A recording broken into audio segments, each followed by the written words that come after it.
Good morning, Rick. Good morning. So I love your vest today. Yeah, fireworks are one of my favorite things. Did you know that? Fireworks. Yes. There's always fireworks coming out of my mouth. You know what I'm like.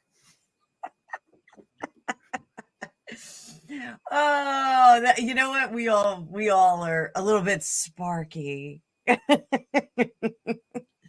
So I showed up in my pajamas instead of trying to do full glam. I did a little bit of glam, and I've got my fancy pajamas on. So I may do this every week since we're morning show, since it's early morning for me.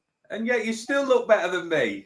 And I've had Oh, an hour at trying to buff my head and get stop myself it. all shaved and get rid of the whiskers and all of that sort of stuff. And I still look. We were speaking about spammers and things like that the other week, weren't we? Well, one of the comments that was made was that I was an alien with a humanoid suit. So I thought I'd play up to it now. Look, I've got my head all shiny now and I've got this luminescent glow coming off me. So I am a shapeshifter.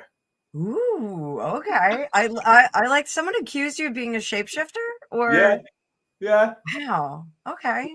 Humanoid. Sorry, what was it? It was a mechanoid with a human's exterior on. This guy is definitely an alien. A working class skinhead.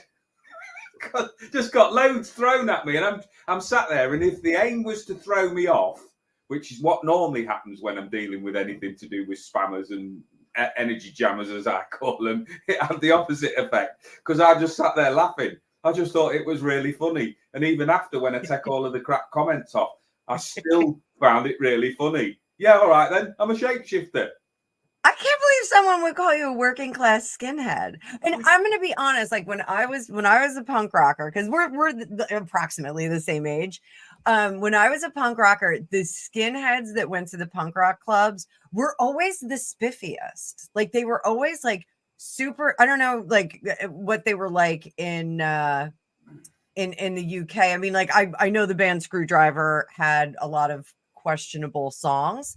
But the skinheads that were here in the United States were a little bit different. They were more of like what we're looking at, like the conservative right now here in America.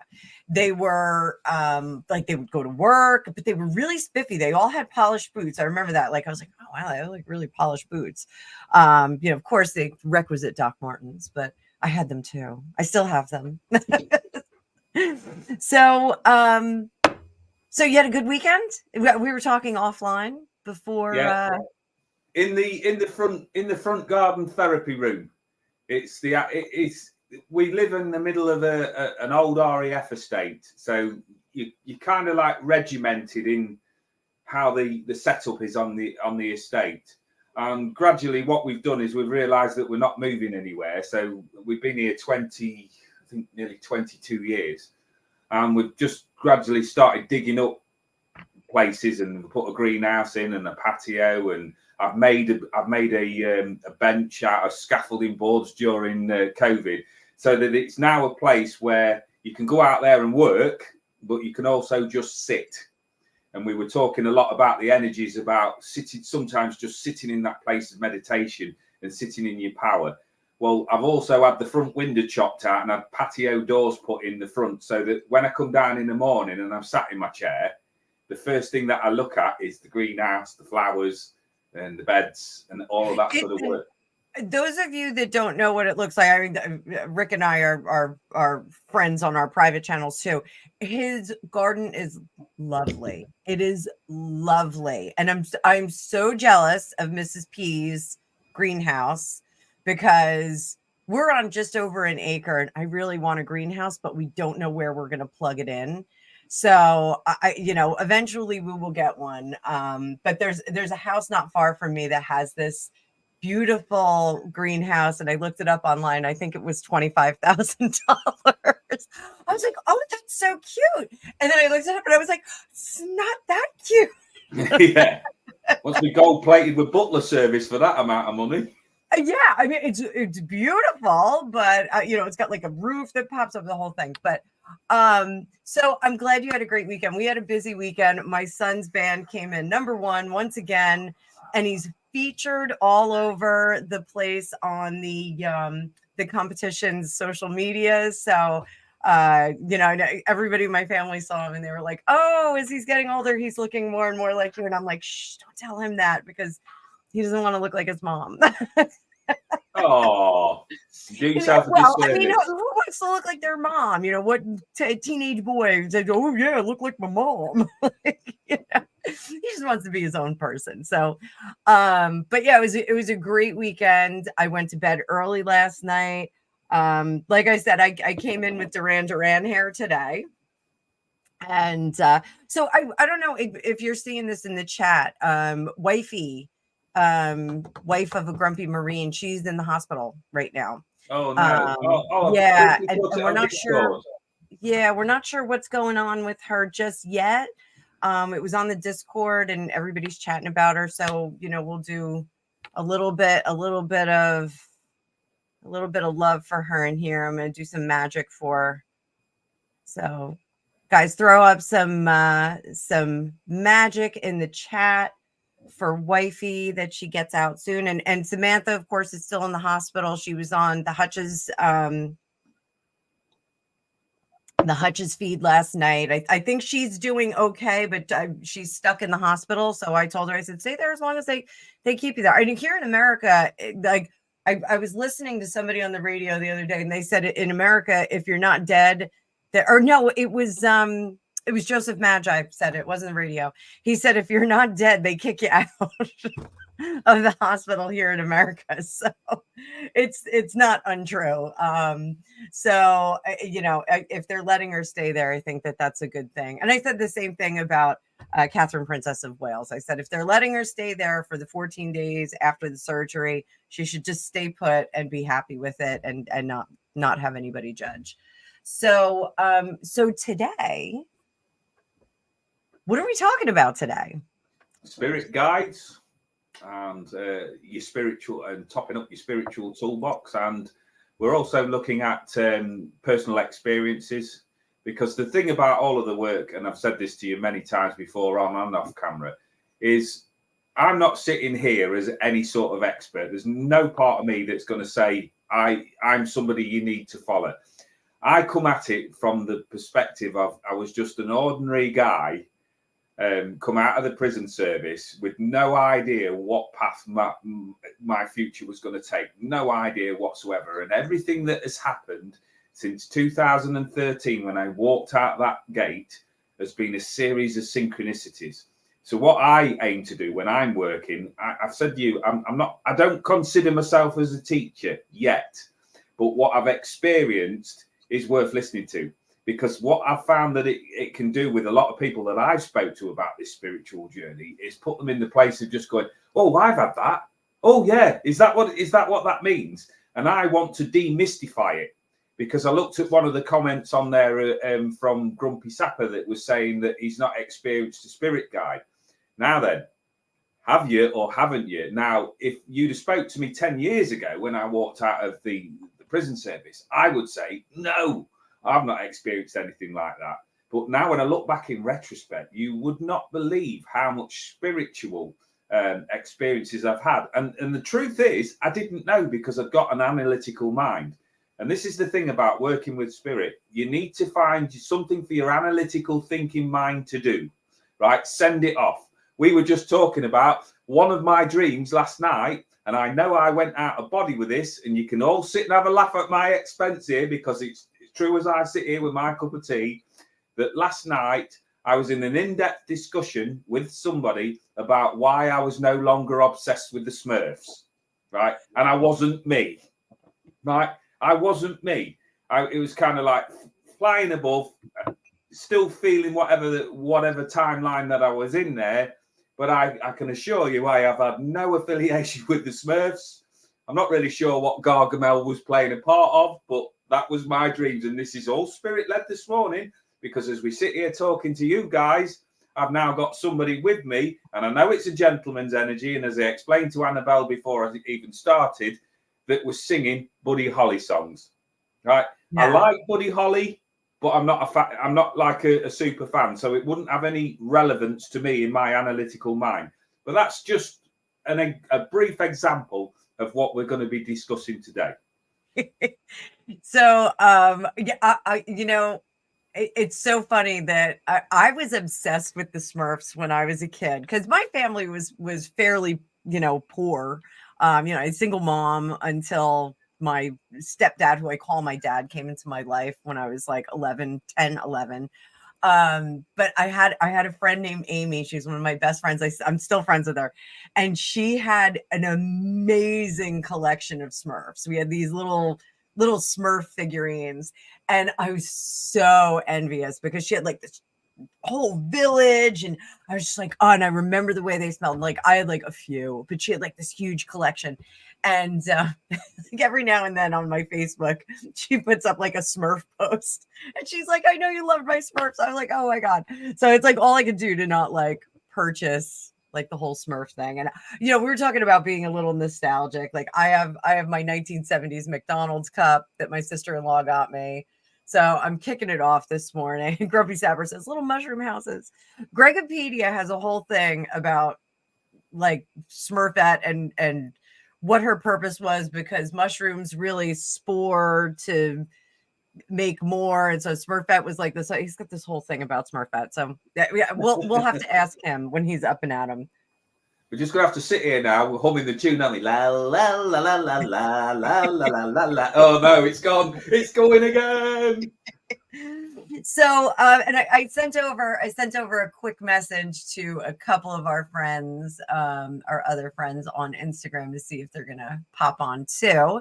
But so let's talk about spirit guides. So, I'm one of those people that I was always a little cautious about like an official spirit guide, like someone who is assigned to us, but I've gotten much warmer to it in the last, I don't know, 10 years, where, you have that one or two guides that kind of step in and kind of hold your hand and lead the way. And they're the voice in the back of your head. What is it like for you, Rick? Do you actually have like a manager or like a managing director? Do you have like a spiritual managing director? Right. Yeah. I think it's all about words and how you sense. There's various different ways of sensing it, but I'm very literal, and I like to keep things simple so I don't have to overcomplicate it when I'm trying to explain something back. So when I went into my first sort of development class, we spoke to various different mediums and various different ways of perceiving energy and exercises and things like this. And then when I've come the other side of it all, I've come to this conclusion. This is what I've drawn up. I'm not saying this is fact, but this is how I perceive it. That we get two main guides, right? One is called the gatekeeper, who's like your keeper of the keys type of thing, that decides what road you're going to go down. You will go there, and then you will have an assistant guide or a chief guide that will accompany you on that journey. So your gatekeeper is your protector, and they're assigned to you before you even get here. So you've got two main guides that work with you from the moment that you're conceived to the moment that you pass. Now, all of the people in the comments that are on here, where they're saying, oh, it could be feeling like this or feeling like that, or it might be, there was one comment there about drunken sense of humor or something like that. Right. If it's somebody that has lived a life down here already, what I call them, and no disrespect to them whatsoever, is they're your cheerleaders. They're your backup crew. They're the ones that come in and they will show you. So you'll get animal guides that will come in past animals that you've had and things like that. But the key to recognizing that when you're working with their energy is ask them, if you're reading for somebody else, to take a step back or to take a step to the side. Because you imagine the glee from your cheerleading crew that sees you working in a spiritual manner, and they all come flying in towards you, right? And again, this is no disrespect to anybody watching this. This is how I've had to learn that if you're reading for somebody else, what your nan, what your granddad, whatever else thinks about the situation is irrelevant, because all they're there for is you. Right, so I asked them to step to one side. My granddad often works with me in the sense of when I've got discipline to bring him through, because he was an army sergeant major, but he is not my guide. Right, so my guide, I'm working with new guides at the moment, and what I call them are transitory guides. So imagine that you've agreed to learn lessons as you've come onto this pathway.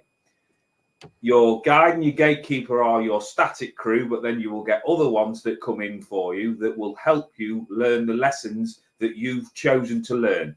So if you think about having a blueprint before you even get to this earth plane, on there we write ourselves a set of instructions, and then we agree with the higher ups, whoever they might be, that is the pathway, albeit for a few tiny quirks, because we can't account for everything.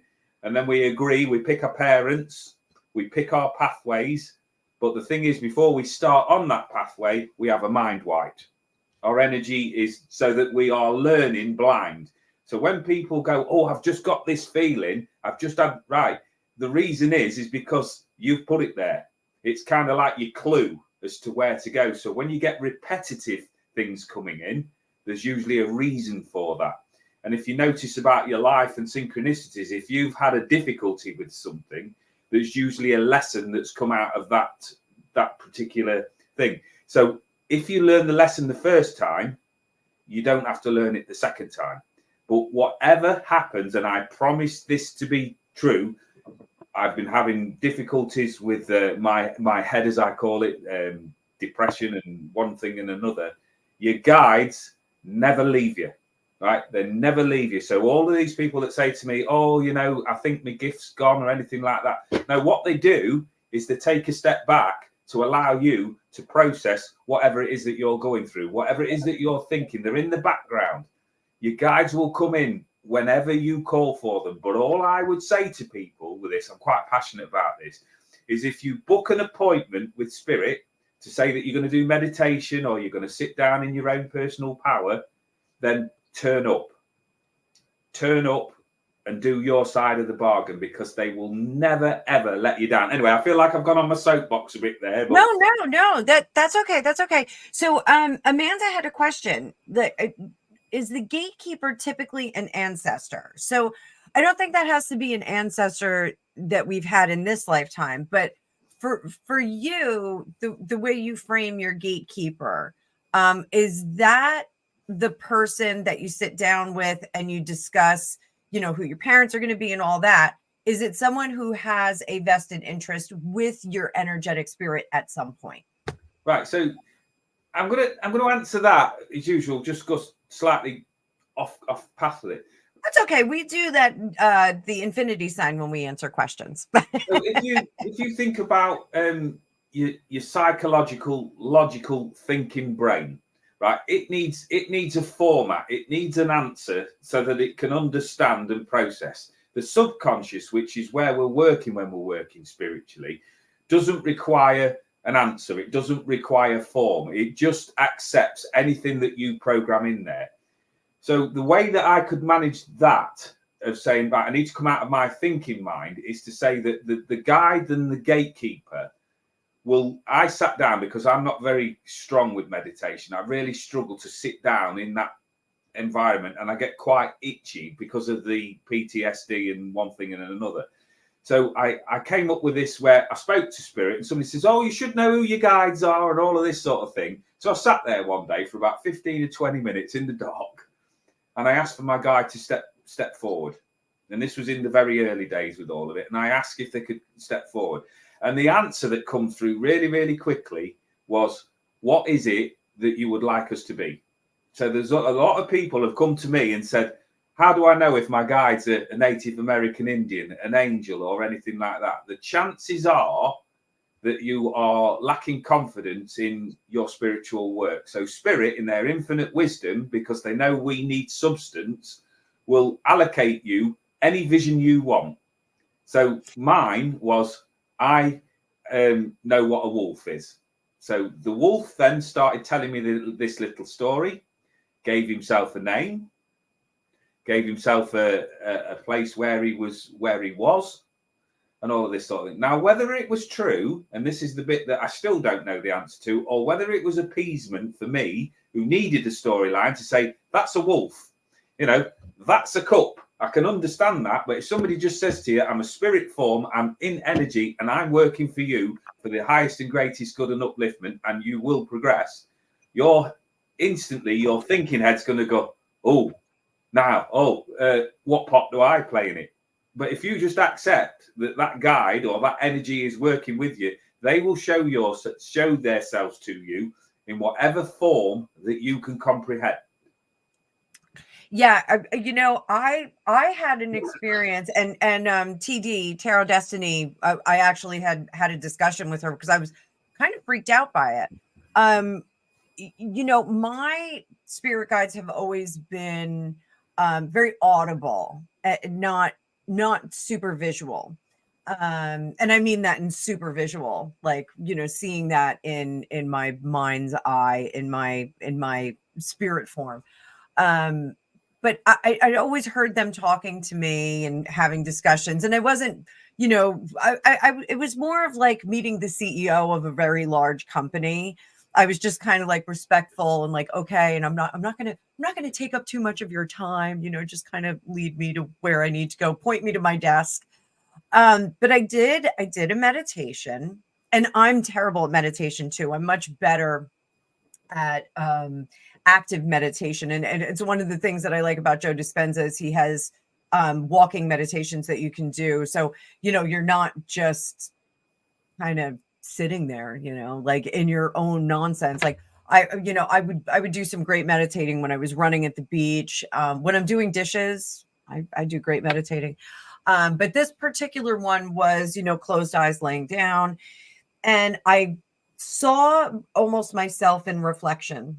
And it was like I was looking into a mirror, and I saw my eyes. I know what my eyes look like. I got to do my makeup every day. And as I started to pull back, the whole picture started to change. And it was actually a Native American. And I'm not one of those spiritual people that has like this weirdo affinity with Native Americans. Here in America, we went through, I guess it was the beginning of the 90s, the end of the 80s. Like everyone had like Southwest decorated houses, and like nothing bothers me more than people that decorate their house that's not congruent to where they live. So you can't have a seashore bathroom in Kansas. I'm sorry, you just can't. I think that's bizarre. But everybody did this Southwestern thing, and I never jumped on it. I never like got into that.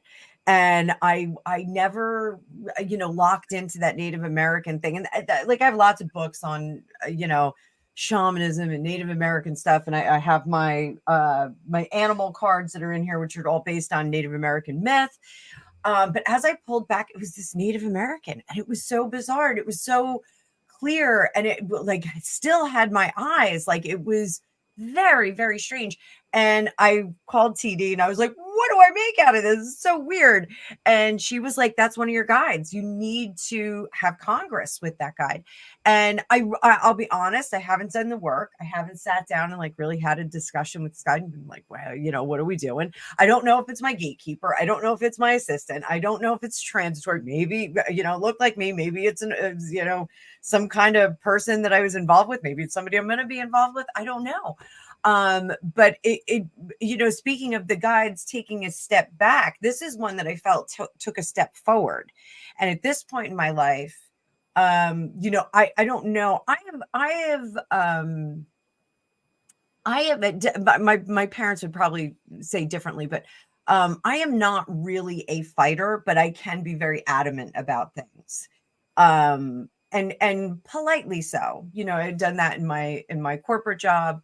I do it in my personal life, but there are some times that I should upshift, and I don't. And I'm wondering if that's what that guide is coming to tell me, that maybe I should not be so polite. Oh yeah. let me ask you this, and you know, like I'm not trying to get free work out of you or anything, but what does spirit tell you about my guides? Because I know my grandmother shows up all the. My grandmother passed away a number of years ago. You know, it was not. I shouldn't say not. It was, I think, 2017 or 18. She passed away, and she's my Italian grandmother. She taught me how to cook. You know, God bless her. But she was not like that sweet, snuggly grandma with us. You know, my mother, because she was a single mom when we were younger, my grandmother took care of us. You know, she had us all summer. So I think we were more of a burden after raising 3 girls on her own. And she got 2 more, you know, that she had to raise. So I think it was more of a burden. My other cousins had a much better dose of her because they lived in Pennsylvania and they would come out only infrequently. But there was a second set of cousins from my 2 aunts that were younger, and they had a totally different experience with our grandmother. Like totally different experience. Like she was really cuddly and hugged them and was fun. And I will see her sometimes when I'm cooking. My sink is to the right of my stove. I'll be cooking and I'll see her hand go on to the sink. And I know she's looking at me. And I don't know what I'm doing wrong. And like that's the thing. I don't think I'm doing anything wrong. Honestly, I'm gonna put this out there. I'm the best cook out of all the granddaughters. I'm the best one. So I think she that was time well spent that she put into me. But so I know she is around. I know my grandfather, who passed away when I was 10, he's on my couch sometimes. He hangs out. I know he keeps an eye on me.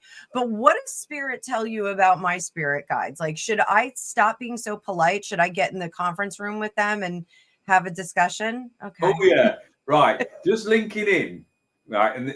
And for those that are watching, don't think that this is any voodoo, because I'm all very much aware with how my mental health had been. That if you said that I'm sat here listening to voices, then obviously that's a concern for a medical professional.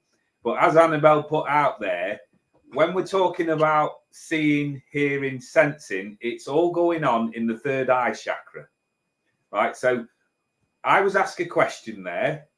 I kind of stepped back myself as the logical, analytical thinking person that I am. And the one thing that you've always, I'm really passionate about this one as well, that you've got to have with spirit when you're working with your guides is trust. Without that, you go nowhere. So I put this out, and as I explained on one of them last week, my process is quite strange how I get to answering the question. So I'm going to test people's knowledge here a little bit. So this is for the older ones. In the mid-80s, there used to be, there was a film, quite cheesy film, but it's one I've watched a number of times.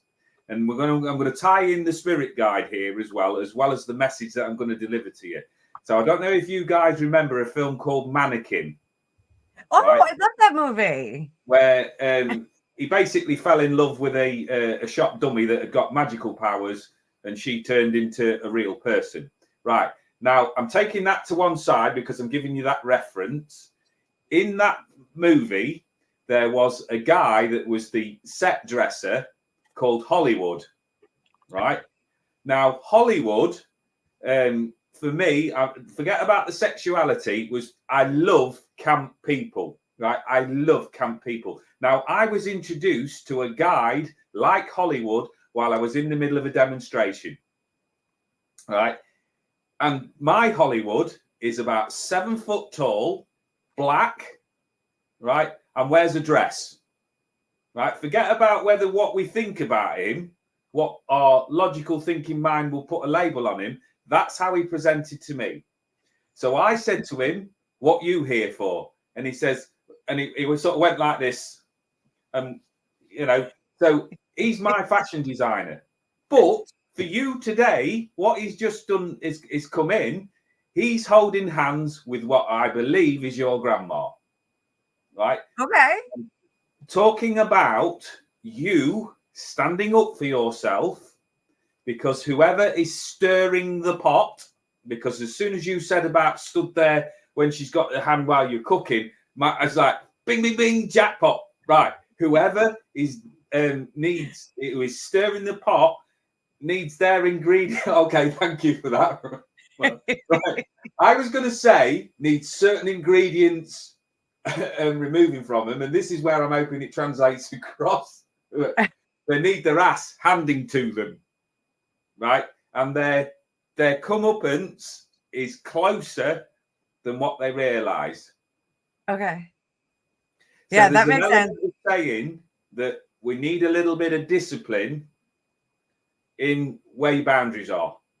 Yeah. And don't be pushed along don't be pushed from it, because the thing is, if people get under your skin and find out that you've got a button that they can press that will get a reaction, they'll do it. They're not bothered about you or your feelings. They're looking for the reaction. So my guide's coming in with a bit of pizzazz, and he's coming in there, and they're talking about, basically you making time to sit in that room with your guides and inspirers, because what I'm sensing is there's another string to your bow coming in, but because you're so busy with things and your mind's on the go constantly, you're only apportioning little bits to it.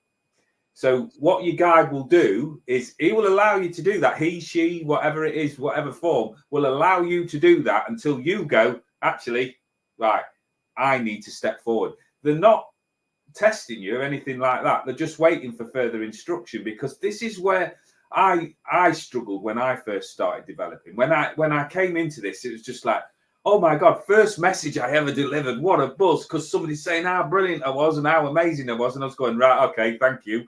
Not quite sure how any of that happened. What happens next? How do we progress along that line? Well, you keep the same enthusiasm.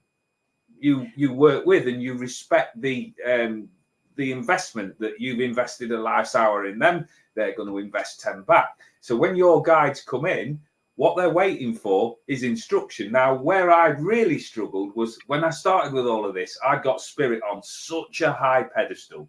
Like, oh my God, if they told me that the moon's made of cheese, I would just go out there and go, oh, thank you for bringing me that tidbit.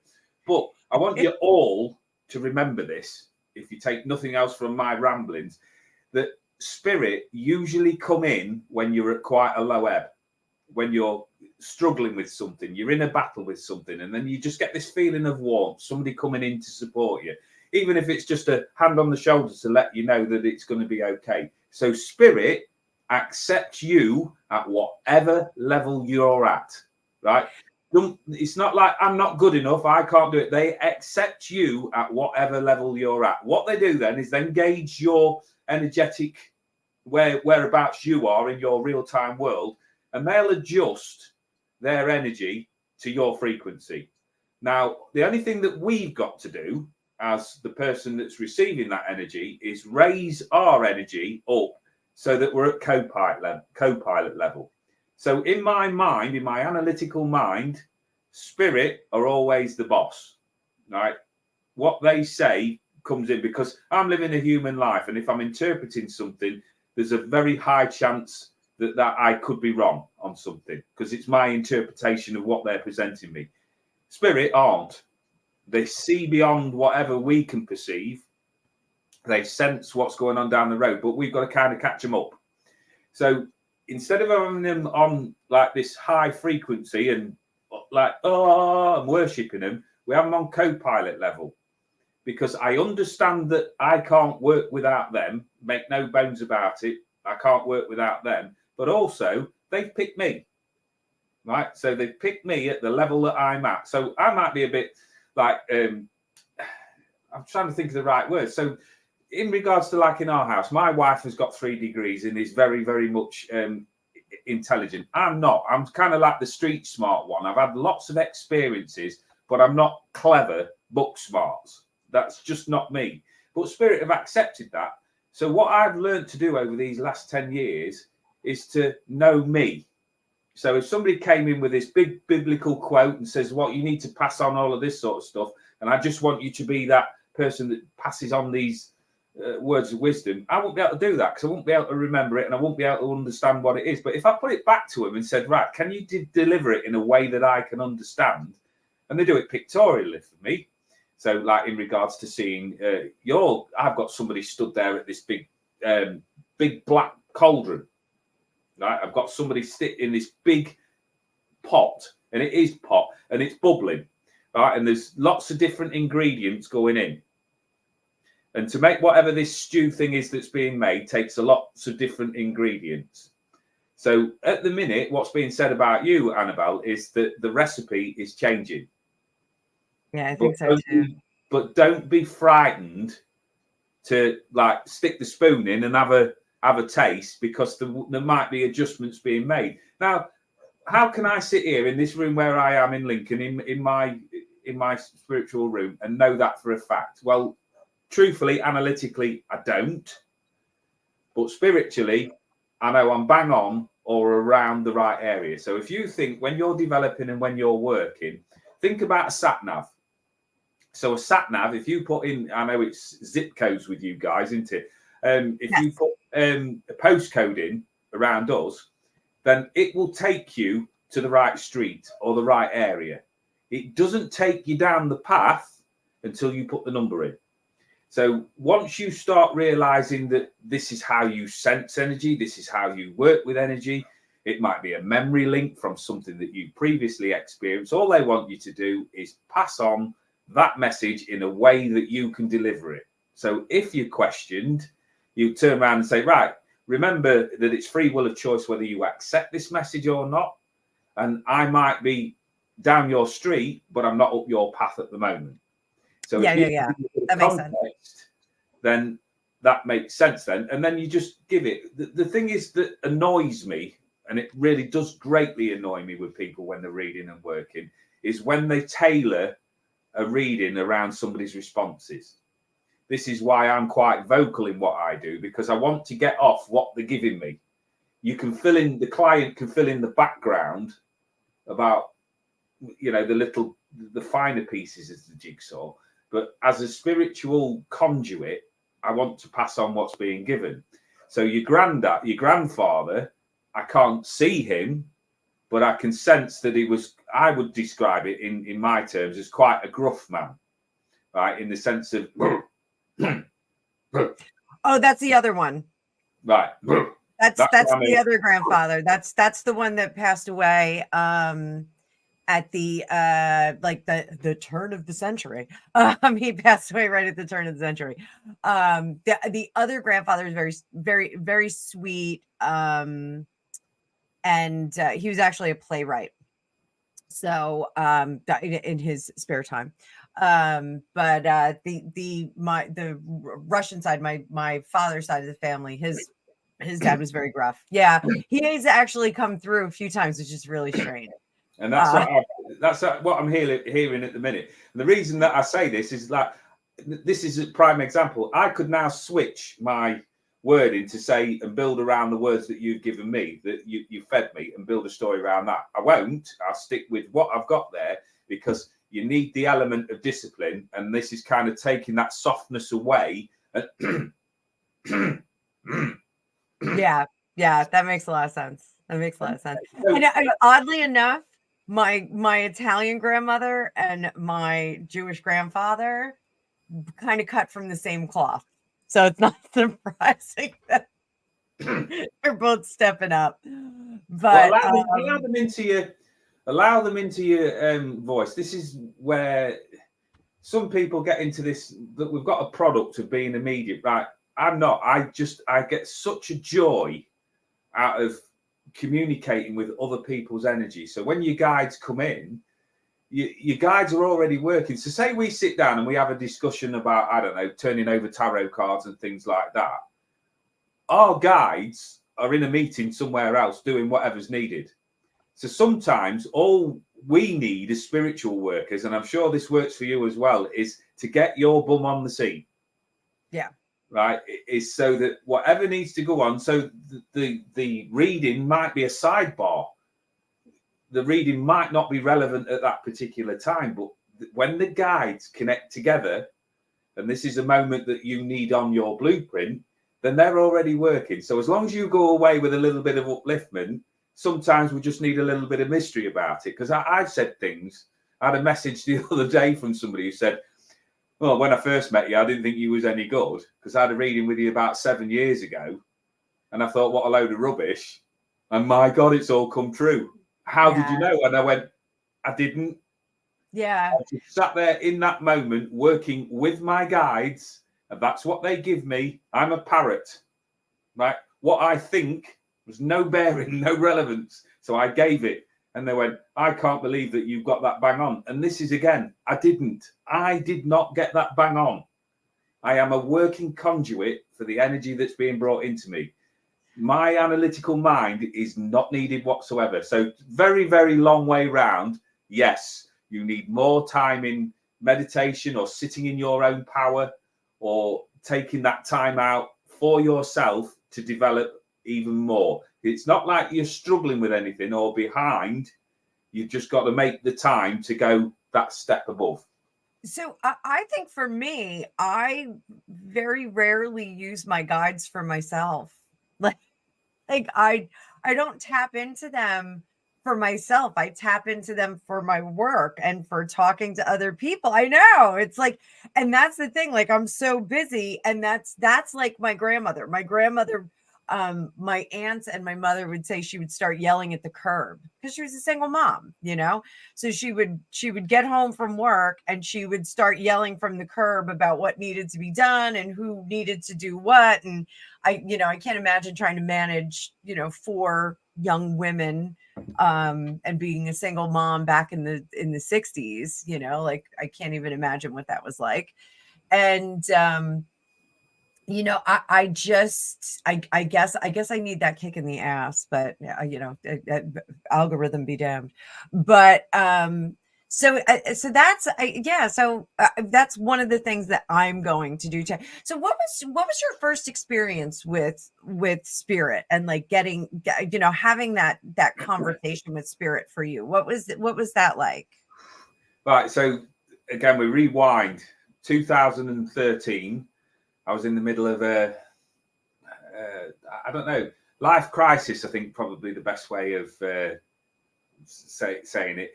That I believe that life shows you many different experiences, and as I said before about the lessons. Now I'd seen certain things that had happened to me, how I'd experienced them, how I'd resolved them, and if there was any early signs of something coming back in there. And what I started to see with my prison service career was that I was going down an old path again, which wouldn't show me anything useful whatsoever. So I had to make a decision. Do I want to learn another lesson painfully, or do I want to take a different tact? And I'm not a religious person, but I just put a few words out there, and I just asked for help, right? Because I had the sense that I was revisiting something, but I didn't know who to put this out to. I didn't like people with all the best will in the world will listen to your crap, but eventually, if you don't do anything and take personal responsibility for it, people will tend to start drifting away and want to avoid you. And this is what has been the case in my life. So I wanted better answers than what I previously got. So I made a decision to leave the prison service because I couldn't cope with it anymore. I could have done literally because I'd done it for 12 years, but I didn't. I thought there was more to my life than what I was experiencing. So my first experience coming in was actually when I left the prison service and I got away, and I was working on building sites. I, in my infinite wisdom, decided to become a plasterer. And to subsidise my income, I was working on sites, just basic labouring. And in the corner of a garage where I was working one morning stood my granddad.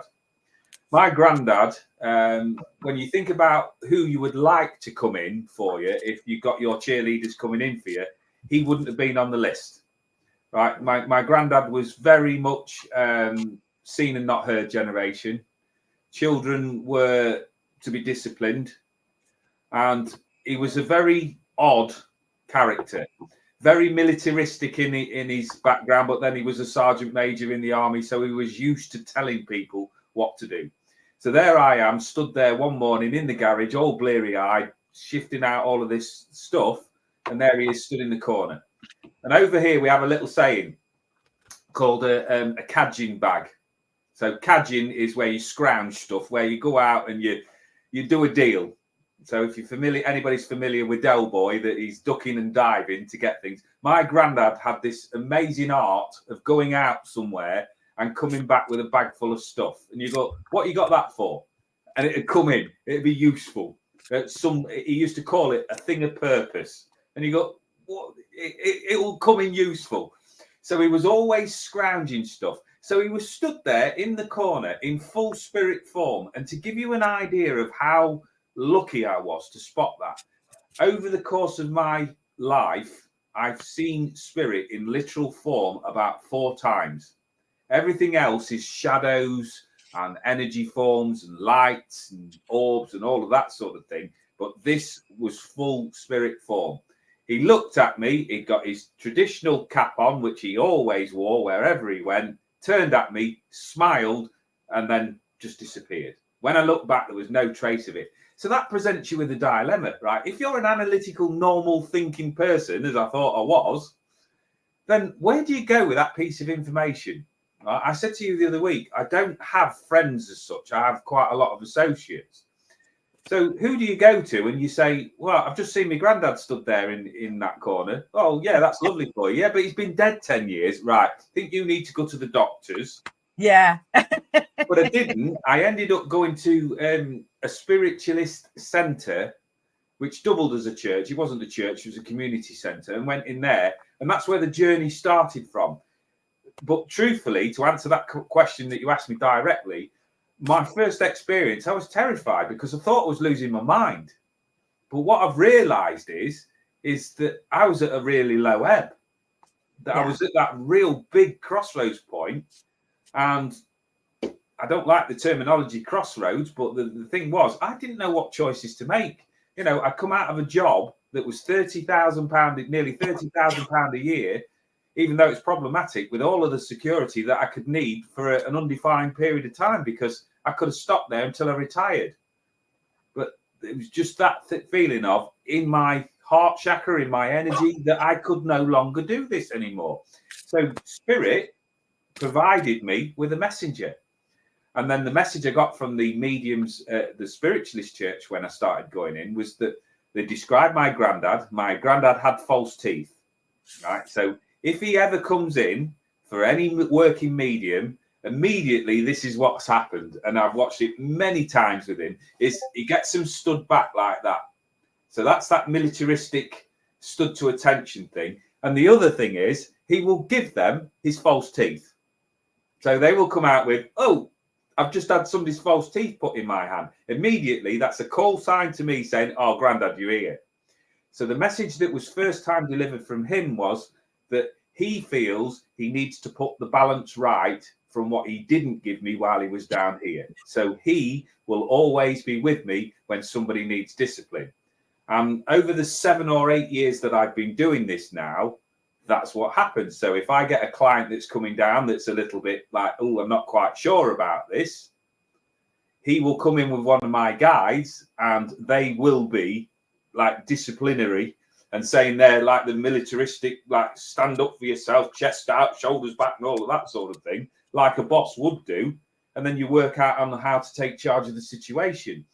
But I'm telling you now, even with 7 years experience of touring up and down this wonderful country and delivering readings, do I feel comfortable with it all? No, I don't.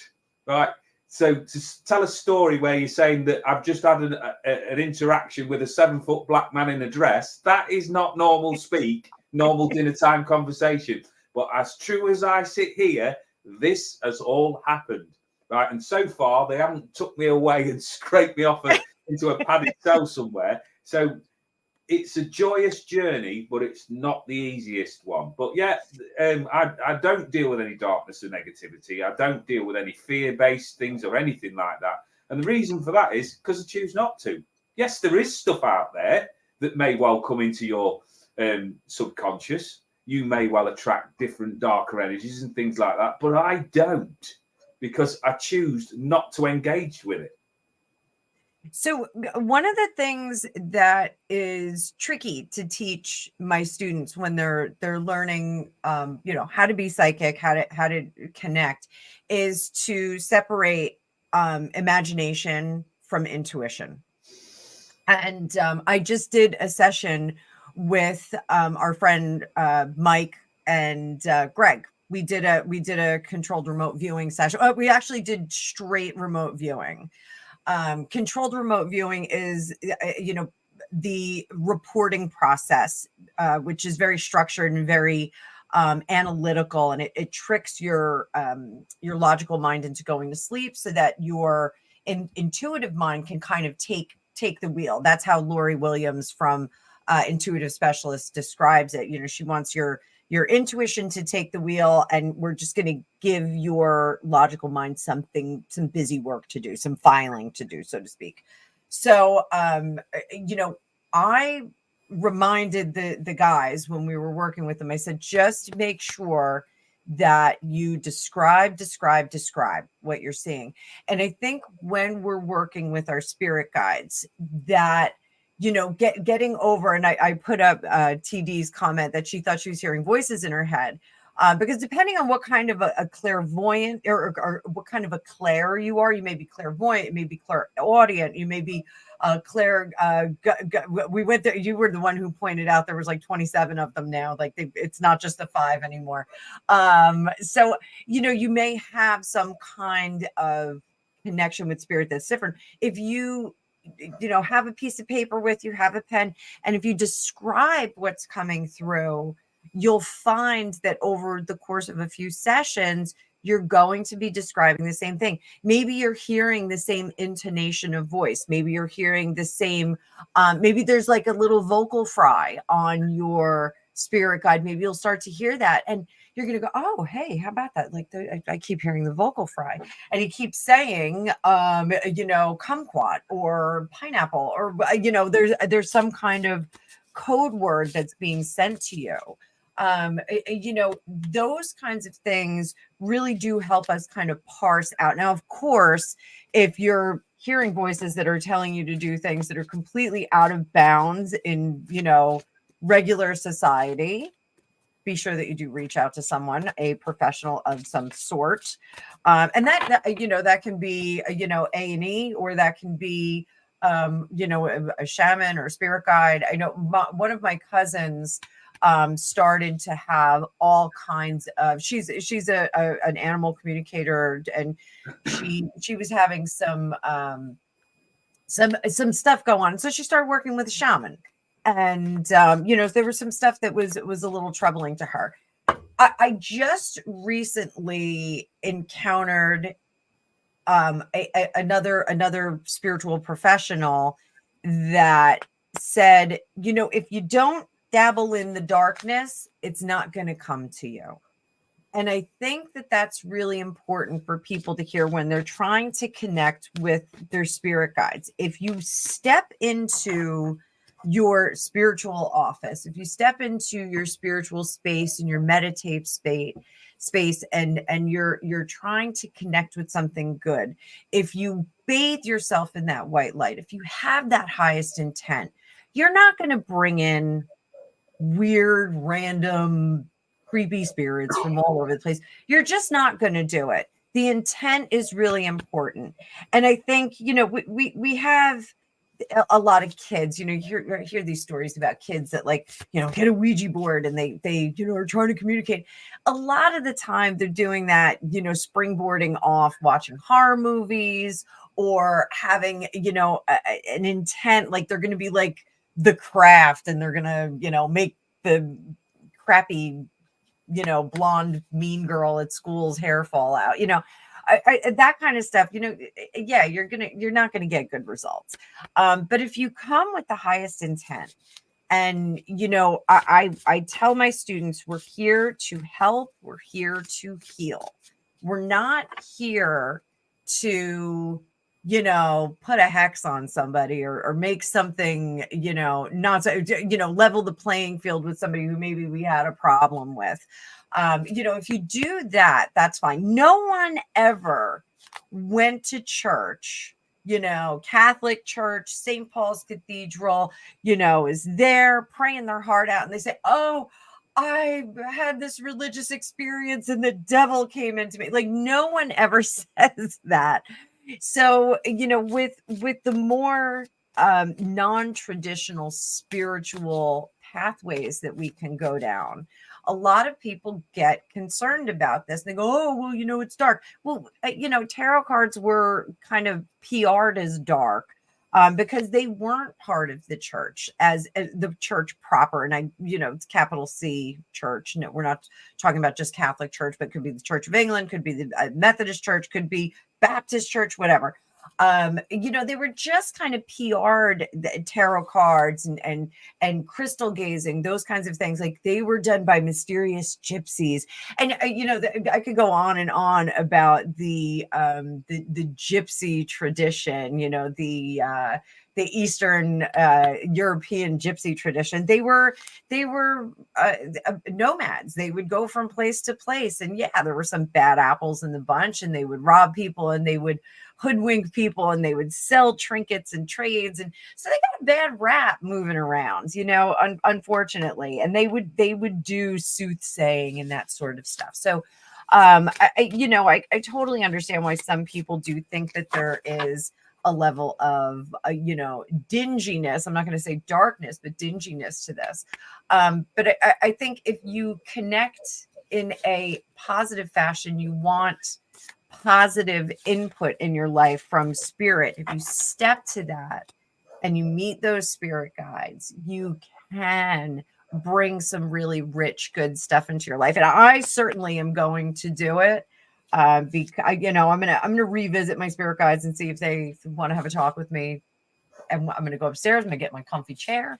I'm gonna do some meditating. And oh, Cat's Can is here. Look at that. Good morning, Cat's Can. Or good afternoon. Is it afternoon yet for you? Yes, it just turned afternoon, right? Not for us. It's according to this, because we've not changed clocks yet. It's 20 past 11. When do your clocks change? When does that happen? Next weekend. Next weekend. Okay. For the Easter weekend. Yeah, I just realized, you know, like I said, we had competitions all weekend. I just realized that it's Easter next weekend, so I gotta get moving, hide some eggs. But so what are some practical things? Because you know, we want to give you guys, you know, a nice spiritual toolkit at the end of the 6 weeks that we're doing. So spiritual toolkit items. So we've got our gatekeeper or assistant chief guide. That's how Rick describes them. So, you know, to kind of recap, the gatekeeper is kind of the guide that we talk to, who we kind of plan out this lifetime with. Am I correct? In security. He's also security. Security guard. Okay, we like security guard. And the assistant chief guide is somebody who kind of holds your hand and kind of walks through this lifetime with you. Yeah, I mean, to tell you my two, I've got a Native American Indian that is I believe is the gatekeeper, and a soldier that was from World War One. And this is quite bizarre for me to still get my head round. Apparently, it is me from a former life. Oh. Right, because when this was all given to me, I sat there and listened in amazement to it all and thinking, wow, this is a little bit too much to take in. But then they also gave me facts that I could go and research what these people's background was and the tribe that this particular Native American Indian came from. And I researched all of that, and it frightened the whatsits out of me because it was all true. So depending on what you actually believe, and this is the thing, I never tell anybody what to believe. I just talk about my journey. This is my travels with spirit. So that is my very, very strong belief that that's how it's all sort of dropped into place in my little jigsaw puzzle, that I work with many guides. So I do a general opening up procedure and a general closing down when I'm working with spirit. And I thank all guides, angels, spirit form, as long as they're working with that highest intent and for the highest and greatest good. So in regards to anything negative, which we were talking about there, my chief wolf guide, if there's anybody coming in, and you will get this as a reader, you may well get an energy coming in that wasn't particularly pleasant while they were down here, or was intent on causing damage, or still wants to have that hold on the person. Because remember, you're just a conduit. You are just delivering whatever's being given. Now, I'll hear a chain link fence rattling, right, in the background. And that's my wolf guide patrolling. Now, if there's somebody there that's coming in, right, I cannot make a decision for any of you guys that I read for that I cannot deliver a message. That's not my right. So I bear in mind, and I explain this when I read for people, that if I've got this energy in the background, right, they are wanting to deliver this particular message. I personally don't like the feeling behind them. I will describe who they are. I'll describe what they're wanting to bring in. But you must make the decision whether you want their presence or their energy around them. So he patrols and he walks around, and then the message will either be delivered or not. It's happened probably about maybe less than 10 times, but it's still enough because their energy is draining when it comes in. They're not nice. They're not nice energies or anything like that. And normally send them on the way. Now, like with everything, there's an exception. So that energy in conjunction with the client might feel like we need to move on from that. And they normally agree. Now, I was doing a house party at somebody's house, and this energy came through, and straight away she went, I don't want nothing to do with that. You can tell them to F off from me. I'd never wanted, like, happy days. Wait, your spirit guide said that about the person you were reading for? Yeah, so I'm reading for the client, and the client says, I don't want nothing to do with these. Right, I want it gone. So I said to my wolf guide, right, let's shift this energy on. Now, this person, whoever it was a gentleman's energy, wouldn't go. And this is the only time in the 7 or 8 years that I've been doing this where this has happened. I felt like that around my wrist. Oh. And this energy wouldn't leave. So I turned round and I went, you need to go. You need to follow.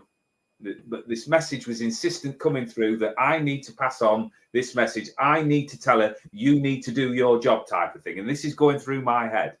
And I'm going, you need to go. She said she doesn't want to have anything to do with you. And if you love her as much as you say that you do, you realize that that's the message that's being delivered to you. You need to go. And this grip is like iron on my wrist. I'm sat there and I could feel it like that. So I said, you need to go. Still, this grip is round my hand like this. In the end, I forgot my manners. I resorted to just being Rick. I went, right, you need to fuck off. That wasn't meant to come out. And go and leave. Because if you don't, I'm telling you now, you're going to see a different side to me, and I will not continue with this reading. I says, and I'm here for her benefit, not yours. With that, this energy just dissolved. And it's the only time where I've been physically affected while I've been reading for somebody. And it wasn't pleasant. But instantly, the energy in the room changed. Because once whatever had been bugging her or around her, because I've no doubt that had been there for a while, but once she said, I want it gone, then it was gone. But it just needed some persuading. Now, I don't do energy clearances or anything getting into that. I just, in that moment, that was my toolkit. That's wild. Told it gently, negotiated, and then I had to step in to protect myself. And as far as I'm concerned, it went. But you looked at her energy then, and her energy started to change as well, which is, I think, is our duty as spiritual workers, is to promote that light and upliftment. It's right. The very real-time world that we live in. But, you know, what are we here for? Are we here to appease our ego, or are we here to make a difference? And I know what my intent always is when I'm working. Yeah. And, you know, I think, again, like spiritual upliftment, that's what we're doing on these Monday meetings, which I love. This is so great. You know, sometimes I think we get little snippets that we can kind of drop at the client. If they're not quite ready to get that message, we can negotiate with the messages that are coming through, and we can give them like a little snippet of it. So Lady of the Lake said, what can we do if we get, let me look over here. What can we do if we get a message from spirit and we don't want to put it out? Are we obviously being given the message for a reason? Yes. I had an experience with this was one of the last readings that I do a girlfriend reading where we do, we get together online and, two girlfriends, we can have like a little chat sesh. But the couples that are in committed relationships, I try to not do readings together because and this was one of those experiences when I was I guess 19 or 20. I was fairly young. I had a couple, and it was not a good marriage. It was definitely not a good marriage, and the message that was coming through from spirit was the woman needed to get away from the guy. And this Tarot Destiny has a question up there. What do you do if your client's dark? This particular situation, I should have separated them, but I think she would have paid the price later. So I'm pretty sure there was some DV going on. Like, in fact, I'm like 99.9% confident that there was some DV going on. And I should not have agreed to read for them together. He was paying. It was at a house party, and I don't know if he insisted on coming in or if they just came in. It was just not something that was registering because I would do parties for like 7, 8 hours. Like I would just keep reading for people that would just come in. And most people were, very happy or, had some happy tears if we connected with a family member that had passed on. This guy was fuming that he was there. And I also got that he was resentful. They had adopted a child together. He was a beautiful kid too. And he was resentful that they adopted this child. It was just not a really good situation. And everything I wanted to do for this woman, I was too young. I was too green. I could have handled it in a different way, but then, there are certain limitations that you can do as a spiritual counselor. That I can't say to somebody, oh, divorce your husband. You can't say that like that. It just doesn't work. You can't take on that responsibility. I'm very curious, had I separated her from her husband, what spirit would have said, what tools spirit would have given me to equip this woman for a better life. So in this particular situation, with the client that was dark, I tried to go in a different direction. And, I tried to talk about their kid, tried to do a little reading on their kid and just thinking that would be something that was a bit more uplifting for them. But then I started to get that the husband was resentful that they even adopted this child. And they spent the money. So I did, I just closed out that reading. I was just like, I don't have a problem with saying to any of my clients,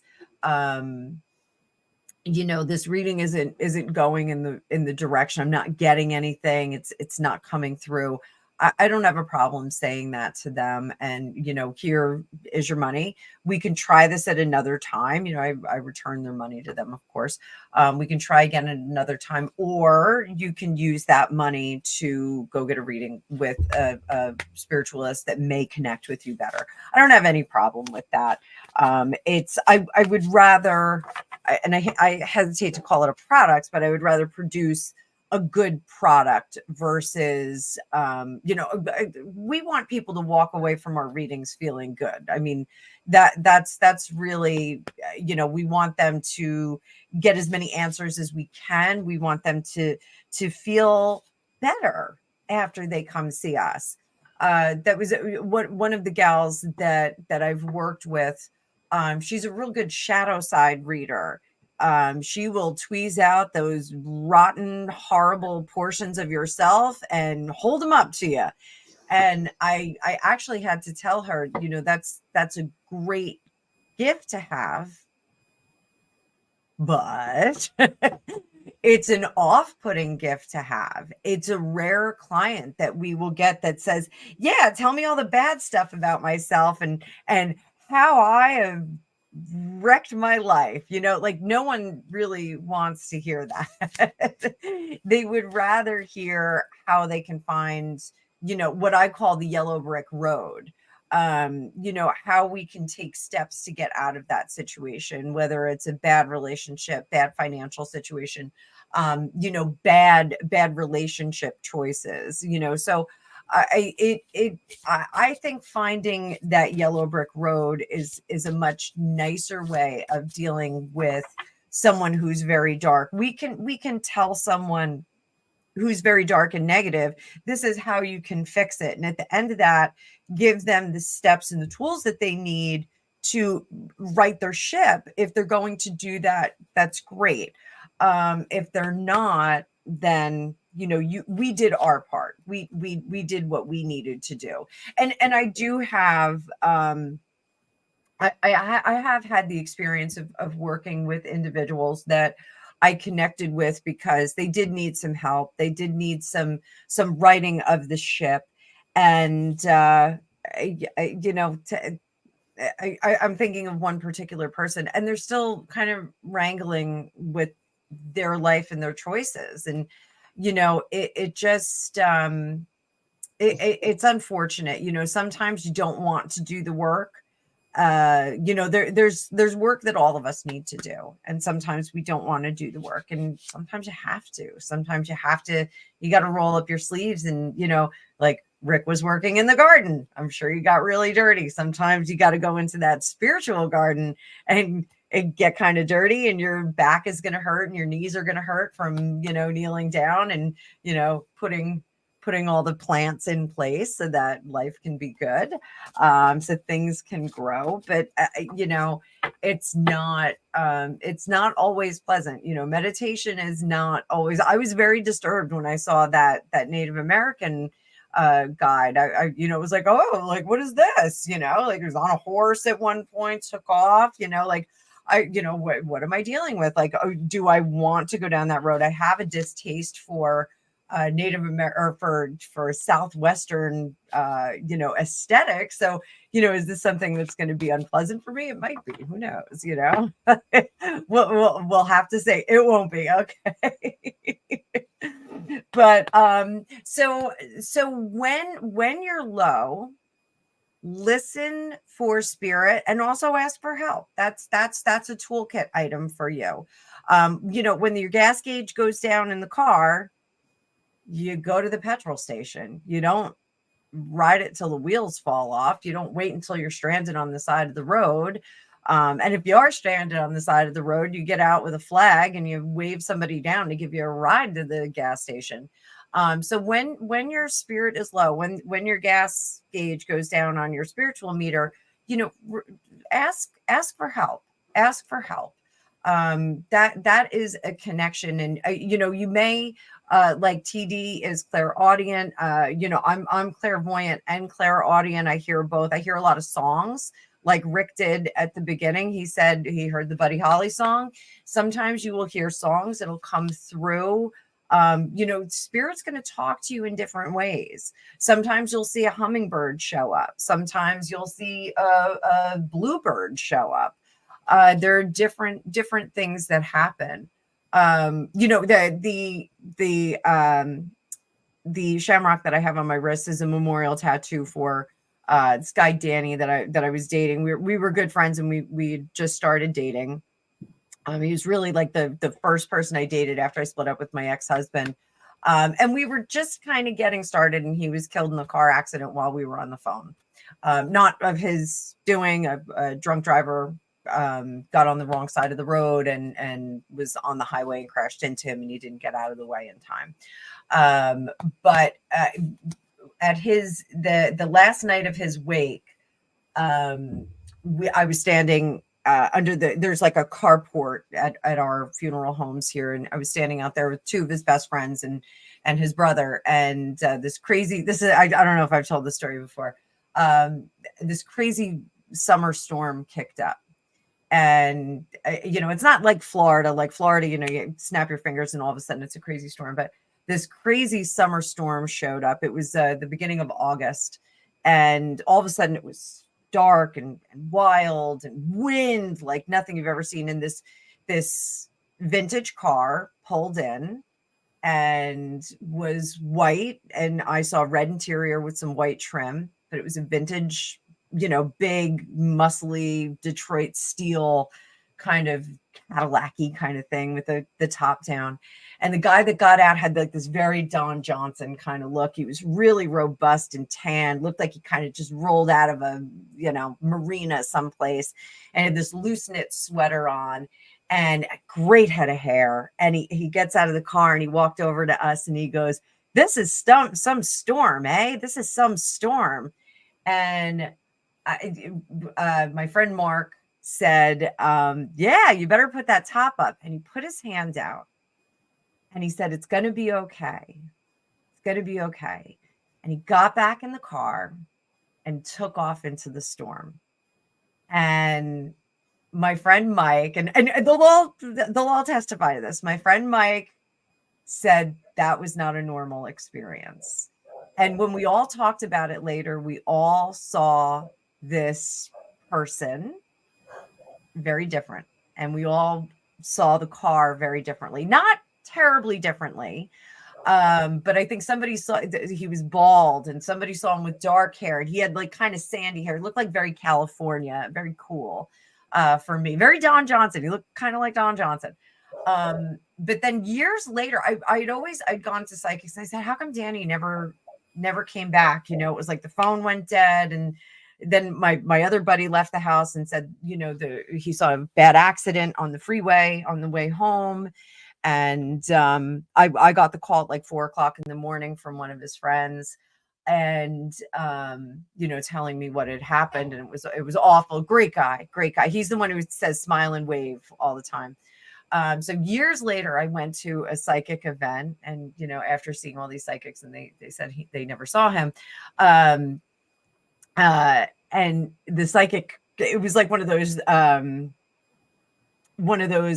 John Edwards kind of situations where you're in like a big room and they just pick somebody to start reading. And so she started reading the woman across from me, and my friend that was with me nudged me. She goes, "She's talking to you. This is you." And so my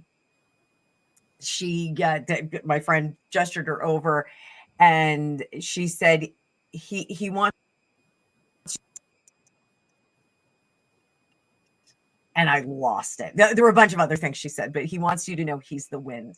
And so that, I know sometimes he does reach out and touch me, and he kind of blows at me. So I think spirit sometimes talks to us that way. And Danny never had like a conduit conversation with me. But I do think that sometimes he kind of gives me a whisper in my ear. So, and he's on my left right now. That makes sense. Would you take, while you've been talking, I just want to pick up on that. We've got a spammer on here. I see that. I don't know. You talked about songs there, right? And all the time, I like to listen to people's stories. It's fascinating what it can reveal. Now, all I can hear in this song, in my head, playing around while you're talking, is "I got a little something for you." I got a little something for you. And it's just, and I've got three people stood in a row, and I've no idea who sings this, by the way. So this is just going on in my head, that are like mimicking these moves. There's three people just sort of do it. I got a little something for you. I hadn't even got a second verse, but while you were talking, just kept getting this. Yeah, so yeah, that's about right.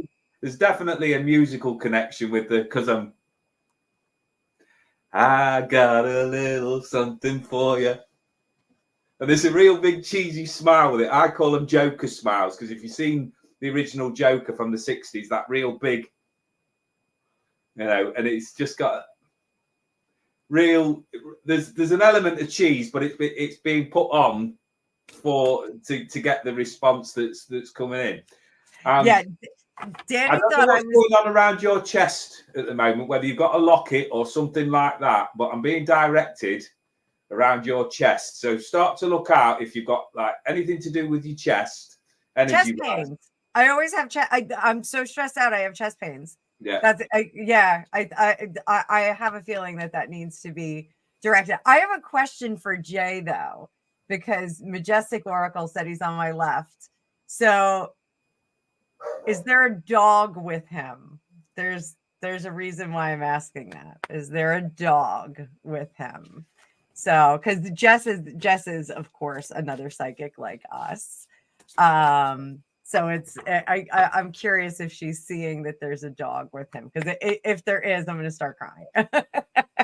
Is it really small? Yes. So I had a Rottweiler named Buster, who is the world's most handsome dog, and I lost him to cancer, bone cancer, as most Rottweilers will go down with. Yeah. That's probably him, my big boofer. But him and Danny were like peas and carrots. They were, every time he came over, Buster is like, he looked scary as all get out, but he was super handsome. And the dog, not Danny, was not scary. Danny looked like Luca Brazzi. He's a big guy. He's half Italian, half Irish, and handsome, super cool guy. But that I had two dogs. And I had a little Rottweiler and a big Rottweiler. And somebody told me I should name them Big and Little. But it was Buster and Buffy. And Buster would just like, he was like a dude. Like he would just jump up on the couch next to me and be like, hey, what's up? So yeah, and I'm not surprised that he's hanging out with Danny. They were good friends. And I lost Buster. He was way too young. He was barely 8. So I'm glad that they're hanging out. I had a feeling they would be. So thank you, Jay. Thank you. So, I think, again, to go back to the church thing, like people will go to church and they will, they'll pray and they'll feel the Holy Spirit come into them. And, people get so freaked out about having more of a free form spiritualism like us. Or spirituality, not spiritualism, but they get freaked out by it because there's no guidebook. There's a bunch of guidebooks, but there's no one guidebook. So, I think people get very weirded out by it, and they think, oh, like even my aunt, who's very Catholic and very religious, she's like, you're gonna bring demons into the house, and I'm like, why do you think that it's so dark and so that we don't have any guardrails? Spiritual people and spiritual counselors like Rick and I have guardrails. We're not just like out there, just and that's something one of my son's friend's mom said to me, oh, did you ever get a reading on my kid? And I said, well, I don't just like walk out with my antenna on all the time. Like I'm not just randomly reading people. Like I, kind of protect myself. And we've talked, before, Rick and I, about when my late mother-in-law went to the hospital in Philly, as an emergency when her cancer came back. We had an event where she had to be rushed to the hospital. And so we rushed to the hospital the next day. And when we walked in, I was blasted with all of that energy on the cancer ward. And Greg looked at me, goes, oh, you didn't do any kind of protection or shield yourself, did you? And I was like, no. And he was like, just take a minute and get yourself together. And we went into the waiting room, and I got myself together. And then my sister-in-law came in and goes, oh, can you do a reading for me? And I was like, yeah, I guess so. So you do have to kind of protect yourself about in those kinds of environments. I don't have the antenna out all the time. Like I'll do readings as needed. But I'm not going to the grocery store and reading every, soccer mom that walks past me. Like that would be exhausting. Right, Rick? Like we can't do that. We can, but we don't. We can, but we don't. That's right.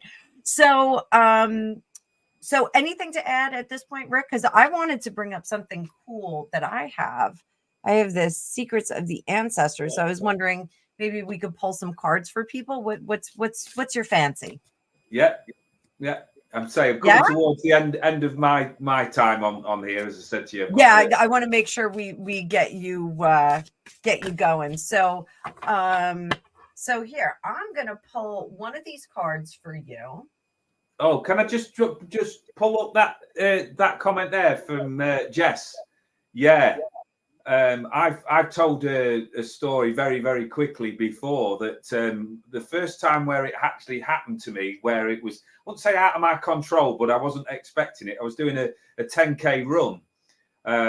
And I'm not the greatest of runners. I'm not very motivated to do any training. And I was running up this hill, and there was a group of young ladies, and very attractive young ladies, I might add. And as I'm going past, my guide came in and said, and brought somebody through who went, right, you need to tell her that she needs to sort out that strap on her right knee, because it's been a bit troublesome. So can you imagine the scenario as an everyday guy that is wary of women at the best of times, just going, excuse me, love, there's a gentleman there that's just told me that you need to keep a watch on your knee because he's talking in my ear as I'm running past you. Well, it'd have got her running quicker, wouldn't it? Yeah, away from me. So it is sometimes where you have to be a little bit on the side of saying, right, thank you very much for bringing that through, but I am not working. This is why I use the waistcoat, the vest, as a signal to spirit that if I'm doing an event somewhere, then they can bring through what they like, because this is work uniform. But just to pick up very briefly on what you were saying there, you wouldn't go out and do a welding job without the adequate sort of gloves and gauntlets on and things like that. So this is where I think a lot of people get stuck with all of this spiritual work. It is a job. And I can truthfully tell you that I've done 12-hour days grafting and doing proper hard work and not come home even as percentage as tired as what I do when I've had a full day of readings, when I've done a show somewhere. So yeah, it's about protecting yourself from, I know sometimes we can be a little bit, I'm trying to find the right words where we can make fun a little bit. We can have that self-deprecating sense of humor, but mark my words, as I sit here, I'm an honest guy, that this can be hard work. It can be more draining than any sort of conventional day's work, but we don't always take it that way, because naturally people who work along this thing, if you're not working in your ego, you're a giver. You want to help people. You want to give up their upliftment. So you've got to take yourself seriously. And part of taking yourself seriously is to put in the right amount of training, the right amount of energy, conversation, and definitely about protecting yourself as well. So sometimes you guys will come in, but they have to be told no. So it's about shutting down as well as opening up as well. So I'll shut up because you've got cars. No, but like, could you imagine if you went to the grocery store and you came out and there was a mechanic fixing your car or detailing your car or something? Like, how awesome would that be? Yeah, but we're not doing that. We're not just randomly, it's not like X-ray vision, like we're, peeking into people's souls all day long. So so let's do this. I'm going to pull an ancestor card for you, because you were so kind and you took a peek. You and Jess took a peek at the people that are around me. So let's pull one of these for you. And I've never used this deck. I just opened it up. You got the Peacemaker. So we'll give you persistent patience. That's curious. So don't force anything. You made it. Consider this a hug and a reminder. It's all working out for you, but just take it easy. So I think I'm not going to read the entire thing. So, I think once we get to a point where we are in agreement with the spirit guides, and we're in a an agreement that we're going to have some kind of discussion, I think things will come very easily to us, and we'll be offered those messages of help and offerings of peace to our clients. And I think that is something that you do, Rick. I think You are a peacemaker of sorts for people. You lend yourself to soothe and heal them. So I think that this is very true. I think your ancestors are offering that up to you, where you are the peacemaker. So let's pull one for Jess. Majestic Oracle. If you are not subscribed to her, please click on over to her and subscribe to her for her live streams as well. And Jess, we're getting the Father of Fire, Passion Ignited for you. This is an exciting card, and we will read a little bit on that real quick. So if you have a yes or no question, Papa Fire steps forward and says the answer is a clear yes. The time is now for that big passionate vision. All things are possible. You are possible. Very curious. And we'll pull, who would you like to pull one for?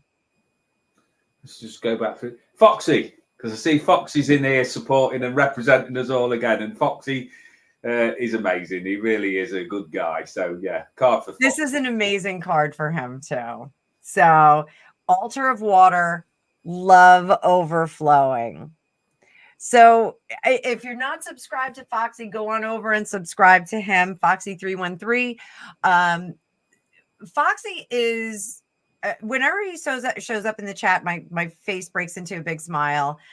He graced my live the other day. We had some connectivity issues, but he did grace my live the other night, and it was so awesome to have him on there.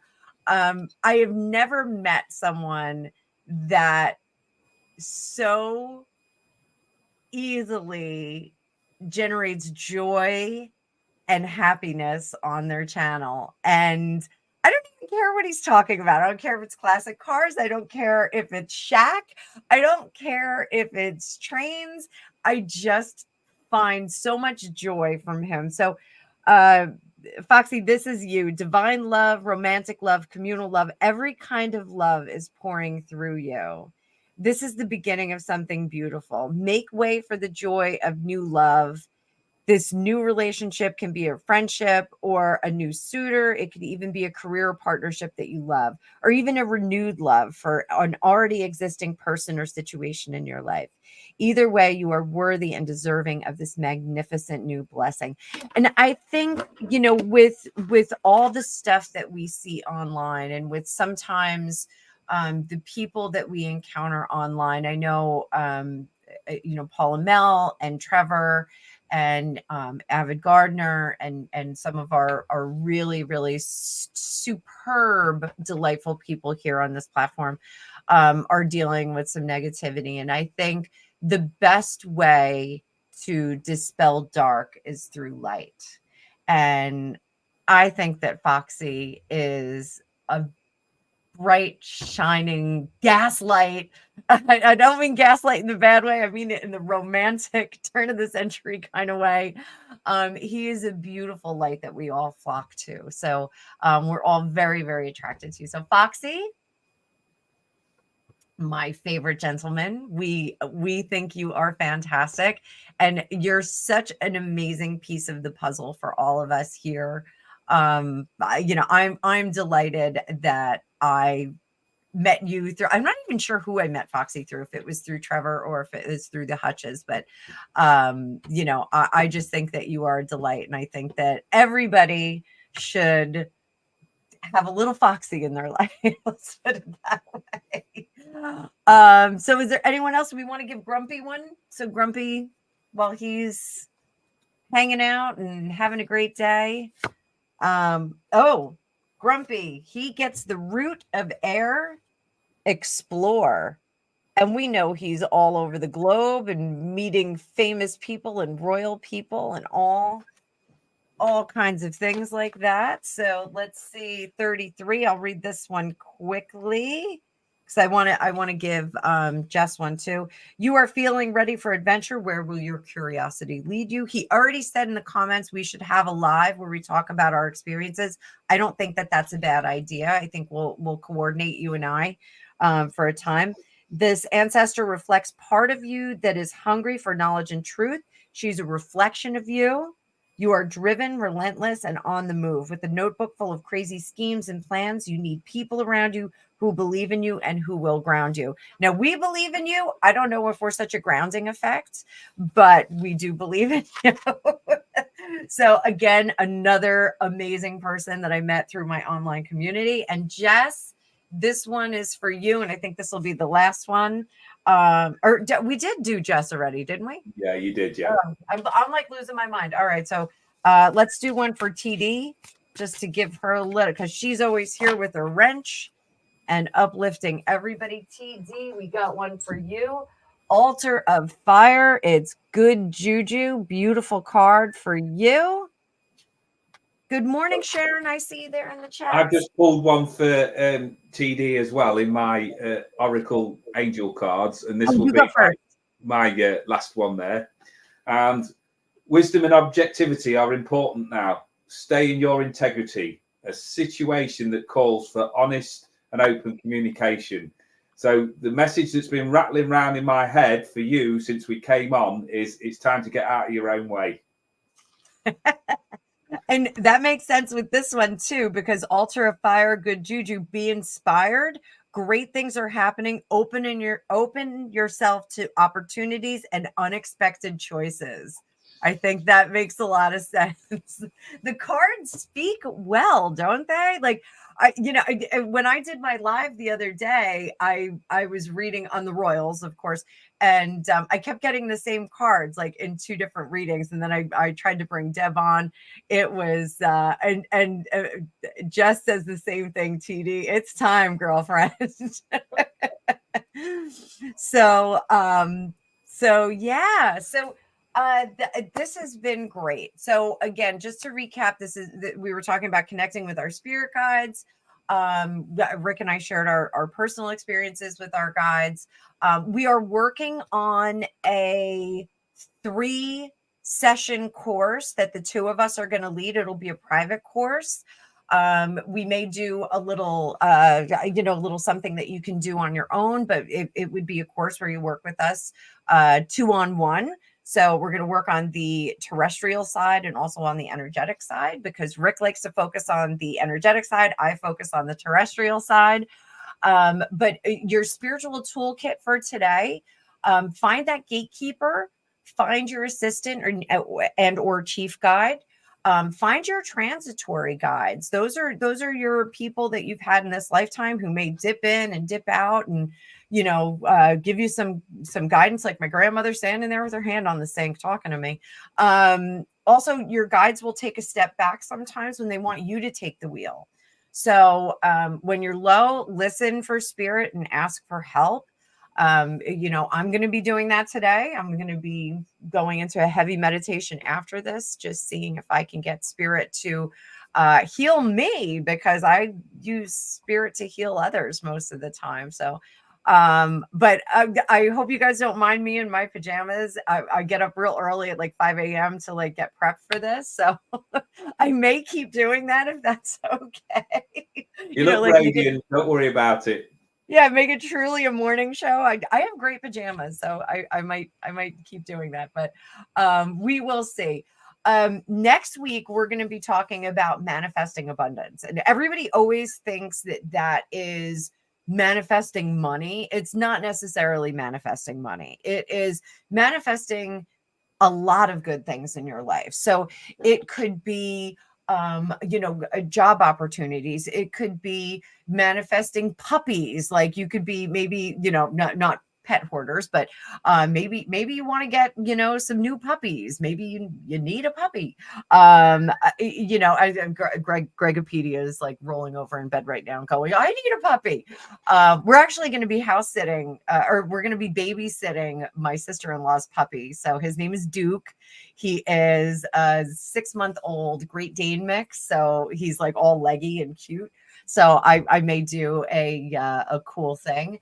Grumpy said, how about ghost manifestation? That is, if you want to manifest, some of that, like, yeah, sometimes you can do that as well. So, when we're manifesting, it's it's something that we want to bring to our life. We want to magnetize things to our life. So we're going to be talking about that next time, overcoming blocks and poverty mentality. And it doesn't have to be, again, just money things.